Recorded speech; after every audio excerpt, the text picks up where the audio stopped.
Bom, pessoal, então dando continuidade à nossa revisão dos conteúdos do início do ano para cá, nós vamos ver agora, né, o período entre guerras, que vai do final da Primeira Guerra Mundial até o início da Segunda Guerra Mundial.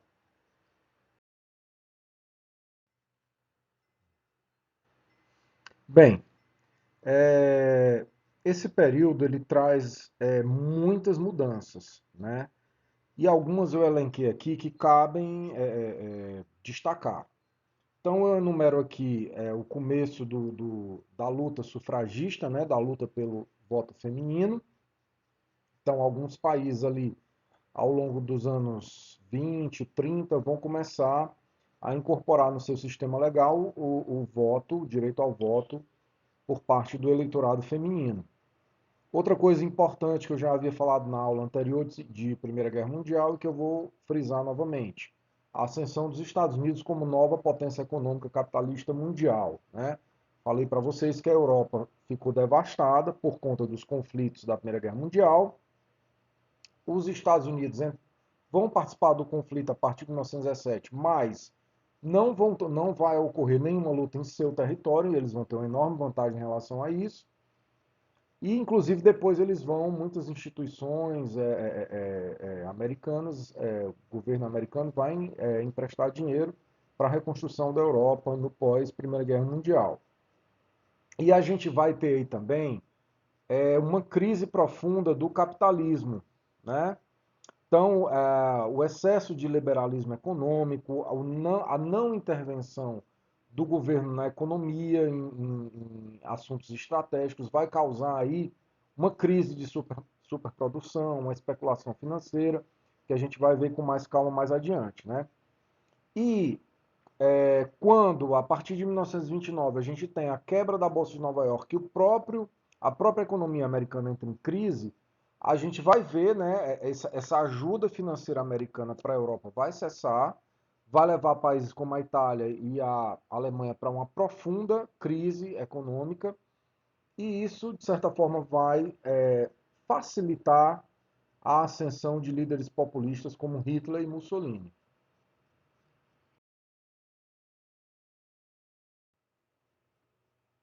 Então, cabe aqui destacar, antes da crise de 1929, a gente destacar aqui a grande pujança econômica dos Estados Unidos. Eles vão passar por um processo. Vamos lembrar aqui que além da Europa ocidental, que estava se industrializando ali ao longo do século XIX, fora desse eixo nós tínhamos Estados Unidos e Japão também passando por um processo de industrialização. E essa imagem, eu coloquei essa imagem aqui, uma linha de montagem da fábrica Ford, né? O Henry Ford, o fundador dessa fábrica, ele vai criar o que a gente chama de Fordismo, que foi uma técnica, uma maneira específica de elaborar, de organizar a linha de produção, de modo a fabricar um carro simples, rápido de montar e barato, extremamente barato e econômico, que a maior parte da classe média americana pudesse ter acesso. Inclusive, ele vai inventar também uma modalidade de aquisição desses automóveis a prazo, né? Então, aqui essa imagem, ela ilustra muito bem essa pujança econômica aí vivida pelos Estados Unidos ao longo da segunda metade do século XIX e início do século XX.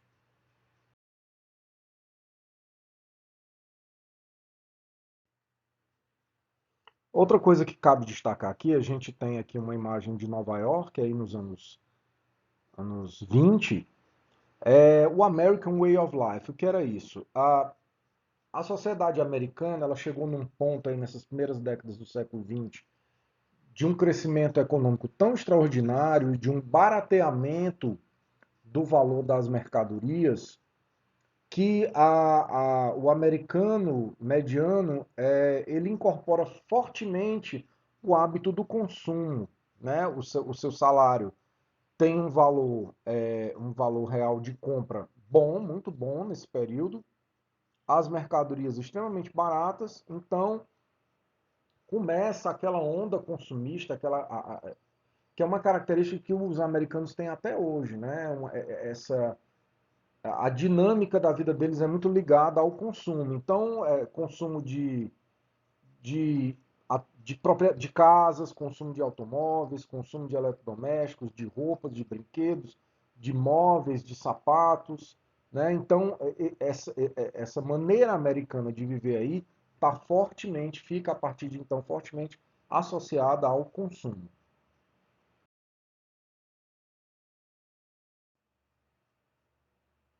Nós devemos destacar aqui também o surgimento da indústria cultural cinematográfica americana. Coloquei aqui uma imagem do Chaplin, de alguns filmes mudos da época aí, dos anos 10, anos 20, né? E essa indústria cinematográfica americana iria se tornar um colosso, o colosso que é hoje, que ainda nós conhecemos, né?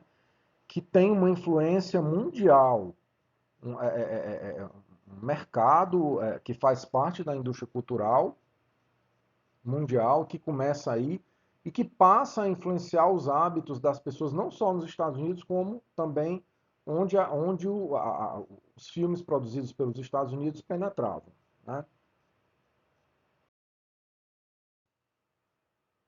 Então aqui tem uma imagem de uma manchete de jornal da época, falando sobre o crash, né, de Wall Street. Wall Street é uma rua lá em Nova York, onde tem várias importantes instituições financeiras americanas e a Bolsa de Valores. E isso ocorre em 1929. Isso foi causado por uma série de fatores, né? Como eu falei antes, essa ausência de controle estatal, de um órgão estatal que controlasse esse mercado de ações, né?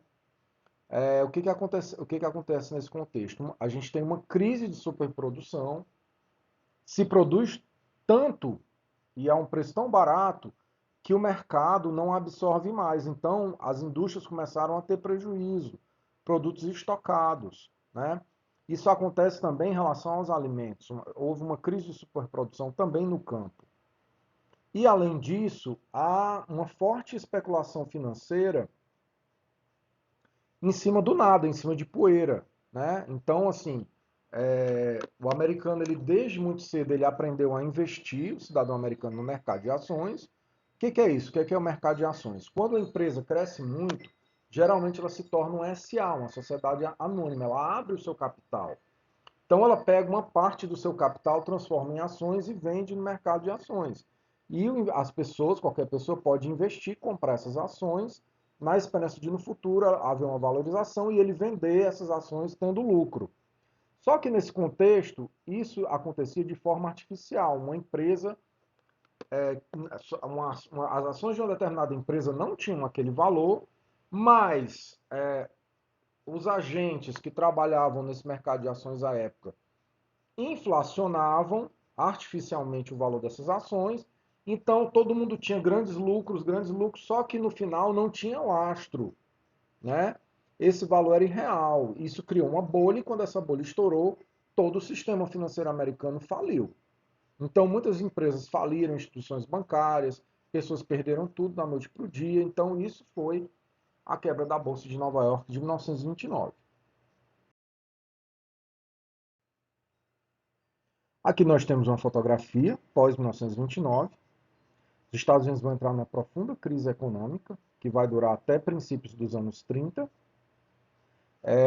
E aqui é uma fila de pessoas desempregadas, uma fila onde era servido uma sopa, né? As pessoas estavam numa situação muito ruim, de penúria financeira, com dificuldade material, e o governo, algumas instituições que ainda tinham ficado de pé, promoviam, né, esse sopão para que as pessoas tivessem acesso e pudessem se alimentar. Então, a partir dessa profunda crise, a gente vai ver em seguida que o governo americano ele passa a intervir mais, ele passa a ser um agente mitigador dessa crise aí que se instala a partir de 1929. Então, a gente tem aqui uma fotografia do Franklin Delano Roosevelt, um presidente extremamente importante dos Estados Unidos e que ele consegue mitigar um pouco os efeitos dessa crise de 1929 nos Estados Unidos, a partir de um programa que ele chama de New Deal, né, Novo Acordo. E o New Deal tinha algumas medidas importantes que, de fato, ao longo do tempo, foram mitigando os efeitos dessa profunda crise trazida com a quebra da Bolsa de 1929. Ele vai criar um salário mínimo, um patamar mínimo de ganho para cada trabalhador americano. Ele vai limitar, estabelecer uma série de regras para evitar a superprodução, tanto na indústria quanto no campo.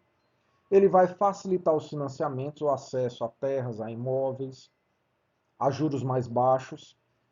Ele vai promover uma série de obras públicas, como barragens, como estradas, etc., para gerar emprego para uma enorme legião de desempregados, dentre outras coisas. E, de fato, isso vai acabar funcionando.